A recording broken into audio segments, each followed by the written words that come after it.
అని మనం గుర్తించాలి. ఎప్పుడైనా ఒక విషయాన్ని మనకు తోచినట్లుగా మన మనసులో నుంచి ఆలోచించి అపార్థం చేసుకుంటే అది మనకి నష్టం అన్న విషయాన్ని ఇక్కడ మనం గుర్తించాలి. చాలా మంది అలాగే అపార్థం చేసుకొని అదే నిజం అనుకొని దానిలోనే ఫాలో అవుతూ ఉంటారు. అది మనకి నష్టం కలిగిస్తుంది. పాళెములో తెగులు మొదలైంది. అందరూ వేల మంది చనిపోతున్నారు.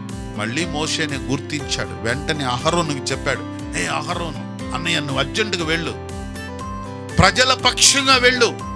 నువ్వు ఇక్కడి నుండి ఈ గుడారం దగ్గర నుండి ప్రజల గుడారాల్లోకి వెళ్ళిపో. వాళ్ళందరికీ ప్రాయచిత్తార్థంగా ఒక బలి నర్పించు. దేవుడు కనికరిస్తాడు, తెగులు ఆగిపోద్ది. అహరోను పరిగెత్తుకుంటా వెళ్ళాడు. దేవునికి స్తోత్రం.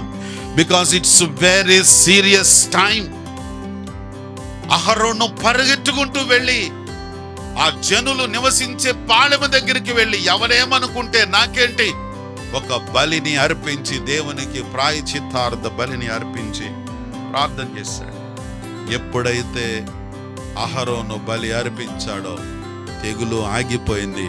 ప్రజలందరూ సేవ అయిపోయారు. చప్పలు కొట్టి ప్రభు నామాన్ని మహిమపడతా. పరిగెత్తు. That's your responsibility to run for the people. ప్రజల కొరకు పరిగెత్తేటువంటి వారిగా ఉండు.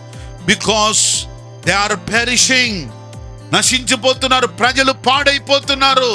ప్రజలు అపార్థాలు చేసుకొని నశించిపోతున్నటువంటి వారిగా ఉన్నారు. వారి కొరకు ఒక యాజకుడుగా, దేవుని బిడ్డలుగా, రాజులైన యాజకులుగా ప్రభు మనల్ని చేశాడు. కాబట్టి we are to go and pray for the people.